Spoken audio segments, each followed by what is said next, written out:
This is Ryan Elliott for Boxing Social in association with Betfred. I'm finally out today, out and about down at the McGuigan gym, delighted to be joined by Anthony Fowler. And first and foremost, how are you? I'm good, mate. Good, working hard, tired.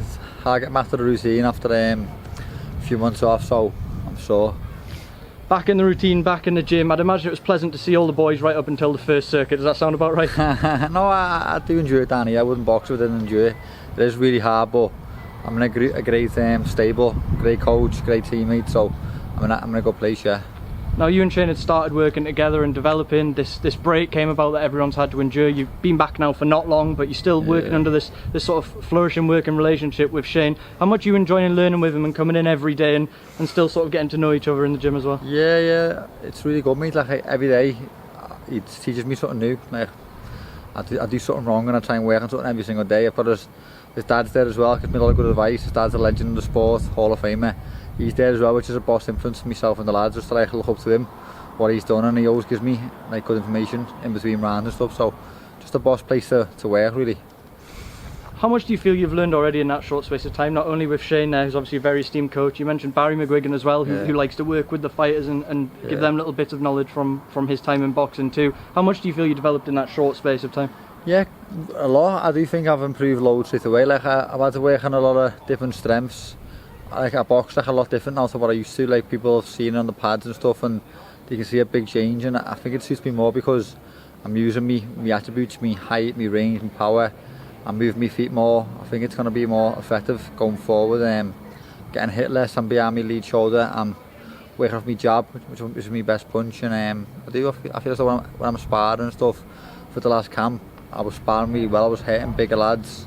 I was generating more power, and I feel as though I'm getting fitter as well. Like Shane, his sessions are short, but they're really intense. Like they really take it out of you. Like you feel like you can collapse after some of the sessions because they're that hard. So definitely a fitter, stronger athlete now. Now we've seen you all down here today, sort of getting back in the rhythm together. Everyone's pushing respectively towards big things, whether British honours, world honours. You've got a couple of your old Team GB stablemates around you as well. Yeah. What's that like being in that environment where you've got a lot of guys around you that you know that are all pushing towards big things as well? That's it, yeah. Obviously they're all like the likes of Luke Campbell, an Olympic champion, boxer world title, give Lomachenko a really close fight. So having him around me, Luke's giving me advice, Luke's giving me little tips here and there how to box and what's worked for him, and it's priceless. And they are saying, what is it, what's that saying you say, the company you're in or something makes you better. I think my mind's gone blank, but basically being around, success beats success, that's the one, my mind went blank. But basically success beats success. Being around a Coley, world champion potentially, Luke Campbell, potential world champion, Chris Smith really works hard. I have a lot of respect for the guy. When I come to this gym, I was really surprised how hard he works, and his attitude's great. And just being around him as well, he works hard, so it keeps me on my toes, and I know when I'm like potentially the baby in the gym, so I'm trying to like achieve what they've achieved. They've all won belts, I haven't just yet, so it gives me something to push on towards. Now, and by the time this goes out, you will have had your fight announced. Don't worry, we're not going to try and break anything too early, but you will be returning in fight camp. Tell us who, when and where, give us the details. Yeah, I'm fighting Adam Harper, who I was scheduled to box a few years ago. He's a tough lad. I think he's 10-1, never been stopped. He's only lost to Michael Sarafa, who's give Cal Brook a good fight, beat Jeff Horn, so he's lost to a good fighter, and I think he's a good opponent to showcase my skills against. I think his style, playing to my hands, nice, and I think I'll do a good job on him. Do you think a durable opponent like that is perfect for where you're at with Shane right now in terms of being able to put things into practice over a longer distance rather than going and having a one-round blowout, for example? Yeah, of course, I think Adam will come to the ring with belief. He'll try and win the fight, which is good for me because that'll play into my hands, and I do need competitive rounds under the pressure, under the cameras, even though there's no crowd there. Having the TV cameras and stuff, that add a little bit of pressure, and I do need rounds. Like my last fight, we worked really hard. Like I think Shane was a bit pissed off that we didn't get to like show nothing because we'd worked really hard for that camp. And Jack Flatley was a good opponent. He would have given me rounds. He would have come to win. So I could have used the shoulder a bit more. But even though I had a little one-round blowout, a few people seeing little changes here and there, and this fight should see a lot more. Now, there's been a lot of debate about this whole boxing behind closed doors and whether it'll affect fighters. Some fighters have even said, you know, Eddie Hearn came out and said, a lot of fighters have told me, I'd prefer to wait till the crowds are back. You don't strike me as the kind of person to be bothered by that at all. Is it just business as usual for you as far as you're concerned? That's exactly right, mate. I don't give a fuck, me. I'm just here to fight. I'm just a fighter. I just do as I'm told.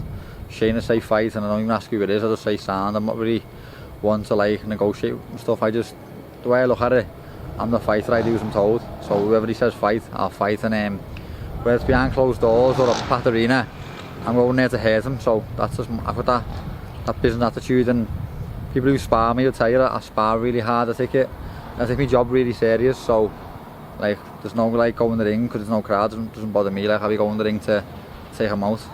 Before we come on to the future, I want to talk about your lockdown, Ant, because a couple of fighters' names found their way towards you during lockdown. The first one, Ohara Davies, it seemed to just spiral out of absolutely nowhere. That, in your own words, what on earth happened between you two? We saw press conferences, we saw the Twitter spats. What on earth happened? And you know what? I remember I think I was eating a bowl of cereal or something. I remember I just looked at my phone and I just seen. I done some tweet that Devin Haney said that you never lose to a white boy. So I basically said, you can't say that. If I said it about a black boy, I'd be called racist, so how can he say it and I can't say it? So he tried to take that out of context and tried to call me racist, which pissed me off badly. So I never liked him anyway, do you know what I mean? So just a little thing made me think, you cheeky fucker. So I tweeted him back, he tweeted me back, it escalates. Next thing, I wanted to punch his face in outside the ring. I weren't talking about no fight. Me, I was talking about like a street fight. But somehow, you know how boxing is with social media, everyone jumped on the bandwagon, everyone's sitting there eating popcorn, laughing, and then I get like, quite emotionally involved with me. I'm quite like a passionate person and an emotional person, which I shouldn't be sometimes. I should be a bit like, that's just social media, don't get emotionally involved, but I'm just one of them people. And it just like sparred that I can throw a little bit, and then next thing we're getting matched at 150. I even phoned Shane, this video tell you, and said, look, I want to fight him. And Shane was like, listen, you're not making 150, he'll fucking kill you. And I was like, I reckon I could, because I do make 154 quite well. Everyone thinks I kill myself, but I do make it alright. Not obviously it's hard, but compared to some people, I don't kill myself, but I do agree 150 could be a bit much. And then the other one where you do the hit that Amo Williams, fucking hell, he's even worse. He's had 5 fights, mate, never won a national title. He's beat 5 journeymen, and because he thinks mate, a lot of Americans can be quite deluded, and he's a prime example of like just a deluded kid who's had it all his own way in his career, had it all easy. Same as what I did. I knocked 8 out of my first 9 out. It's all easy, and it can go to your head, but he's just another little tit as well. So maybe next year I'll fight him as well. We'll see. But Shane's the boss, mate. I should try and take a step back from all the social media stuff. But I got a lot of time on my hands. I'm down here. I live on my own. I'm on my phone a lot, so it happens. Now, you mentioned there that Shane wasn't quite on board, particularly with the Ohara Davies fight. When we spoke to him about it, he was quite dismissive and said, look, we've got our own things to be focusing on. There's some good fights at 154 for him at a domestic level. You said there sometimes you can get drawn in emotion and get involved with things perhaps you shouldn't. Is that something you're perhaps going to take on board from Shane going down the line, that maybe when these kind of things come around, just to leave them be at times? To be fair, I should have in the first place, but I think I was just in the house bored, do you know what I mean? And like I said, I am quite a rational person. I can be quite emotional and make emotional decisions rather than being smart, so I do get a little bit involved like that, which I probably shouldn't, but it's doing no harm. At the end of the day, I'm not going to fight. I'm in charge. Shane's my manager and my trainer. He's going to tell me who I'm fighting, and I'm going to fight them. That's as simple as the matter goes. But say for example, there was a big money on the table or whatever for the Ohara fight, Shane might think, fuck it, we are fighting for the money. I don't know what he's thinking. He's probably directing me towards British European world, which is a good manager's job, so he's probably thinking about that, whereas I probably need to just tone down a bit and just train and win and keep progressing up the rankings. Now, one fight I'm sure you're going to have a close eye on, and in fight camp we are going to have Ted Cheeseman against Sam Eggington right there.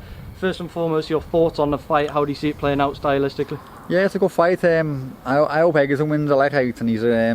He's a good lad. I've sparred him before. He's a respectful lad. He works hard. He's a nice lad. I'm not the biggest fan of Cheeseman. I think he's a bit arrogant and like he thinks he's better than what he is. But I do think, if I'm being honest, I think Cheeseman's got just a bit more class than Eggington. Without being disrespectful towards Sam, I think Sam might play into his hands a little bit when he comes in looking for a war. And Ted showed against Fitzgerald he can box. He has got skills when he uses them. So I think Ted might be a little bit neat and might just beat him on maybe a late stoppage or points, but I'm with Sam hopefully. People have been talking about that fight as a great matchup and a war and stuff like that, but as you said, do you think this is the kind of fight where Ted doesn't need to get involved necessarily? No, well, he showed this last fight that he can actually box, and he actually boxed really well. I thought he could have nicked that fight. I think I scored a draw, but Ted did box really well. I think if he adopts the same tactics, he boxes when he can and he fights when he needs to, I think he'll beat him, but he might get drawn into a scrap because Sam's a tough lad. He's going to want to fight with him. Ted might get a little bit drawn in and it could be competitive, but I think if Cheeseman uses his feet a bit and he's clever, I think he'll win the fight. With everyone sort of looking at matching domestic fighters, certainly for the near future before all sort of travel restrictions are lifted and opponents can come in from abroad, do you think the winner of that fight is a natural fight for yourself, all being well for you in August as well? Yeah, well ideally I want to be British champion this year or next year depending on when I fight, so obviously my fight, I'm not really looking at Cheeseman or Egerton. I was looking at Fitzgerald for the rematch, for me revenge and for the belt. So depends really who's champion. If Scott gets stripped for whatever reason and I fight Egerton Cheeseman winner, that's great, but you've got James Metcalf there who's mandatory, he deserves his shot.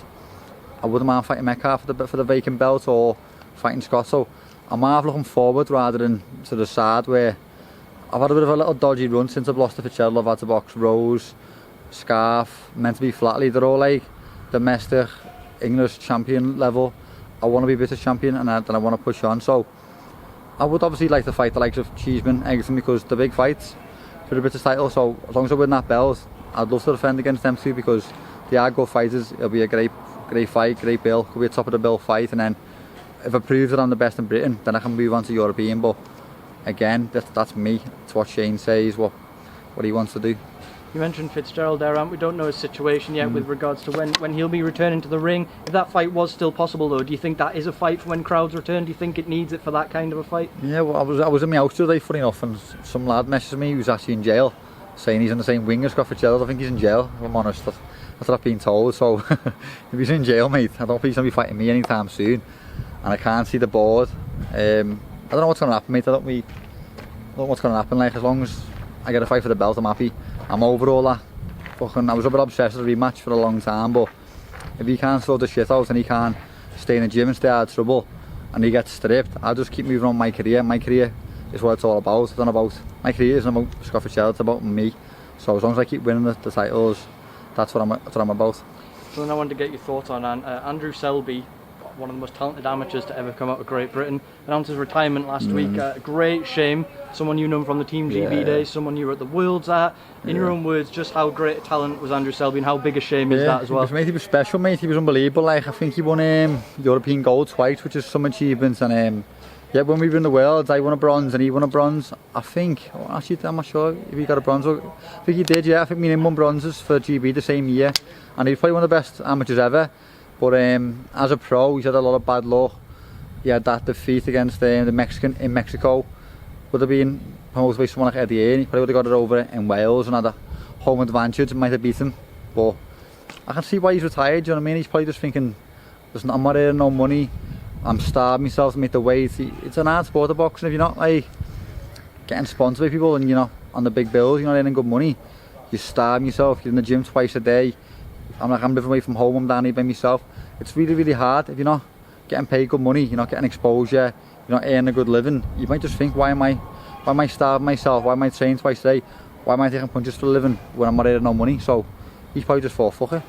I've had enough, because I think he's like 31, I think he is. He's only young, so he's got a lot more to give, but he's probably just sick of the sport. He's like example of not being with a great promoter and a great team. He's never really been like promoted. Like look at Charlie Edwards.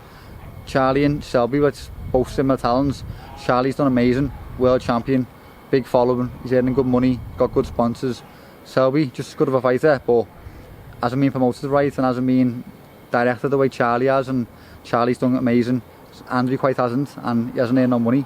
He's probably thought this is a mugs game, and he's probably got out of it, which it's a shame, but it's the harsh reality of pro boxing, mate. It's a business, it's about earning money, and if he's not earning money and he's not happy, I just hope he's happy and he's alright with his family, and he will be remembered as a great fighter, because I'll potentially say he's the best amateur I've seen live, and like, he could do it all. Selby, he could switch, orthodox, southpaw, he could do it all, mate.